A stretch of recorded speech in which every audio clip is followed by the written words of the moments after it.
ओवैसी ने वक्फ बोर्ड में संशोधन के खिलाफ आज एक बार फिर से खुलकर इसका विरोध कर दिया। साथ ही ओवैसी ने मोदी सरकार पर आरोप लगाते हुए कहा कि इस बिल से मोदी सरकार सिर्फ वक्फ बोर्ड की जमीनों को छीनना चाहती है। ओवैसी ने मथुरा कृष्ण जन्मभूमि की जमीन को लेकर भी कहा कि यूपी सुन्नी वक्फ बोर्ड और कृष्ण जन्म स्थान के बीच से समझौता हुआ है कि 8 एकड़ जमीन कृष्ण जन्मभूमि को देंगे।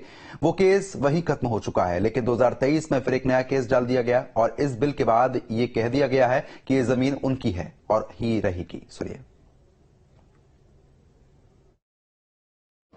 ये सेक्शन 3 का वक्फ बाय यूजर निकालने का तरीका एक ही है। ये पूरा मस्जिदों को छीन लो मुसलमानों से, दरगाहों को छीन लो, कब्रिस्तान को छीन लो और दरगाह खानखाह के तहत जो जमीनात एग्रीकल्चर लैंड पूरों को छीन लो।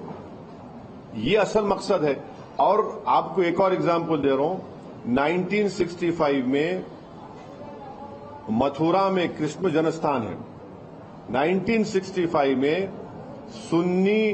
यूपी सुन्नी वक्फ बोर्ड के कंसेंट से मुसलमान और कृष्ण जन्मस्थान के लोगों में एग्रीमेंट हुआ।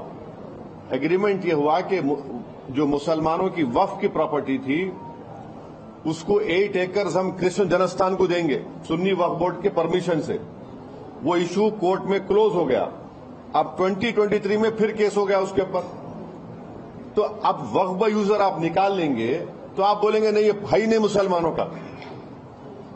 समझे मेरी बात को आप। और गवर्नमेंट क्या बोल रही कि अब रजिस्टर करना है। अगर ये 2024 का एक्ट बनेगा उसको अब जितने प्रॉपर्टीज को जितने वक्फ है उसको रजिस्टर करना है।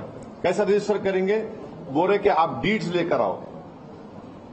अब मक्का मस्जिद है, मक्का मस्जिद की डीड कहां है बताओ आप मेरे को। हैदराबाद में 400 साल पुरानी मक्का मस्जिद की डीड कहां रहेंगी बोलो आप। दरगाह यूसुफैन है 400 साल की है, कहां से डीड लाएंगे बताओ आप। आप डीड नहीं लाए तो बोलेंगे नहीं आपके डीड नहीं है, रजिस्टर नहीं होंगी है। अब रजिस्टर नहीं होंगी बोलते फिर गवर्नमेंट कब्जा कर लेंगी उसका।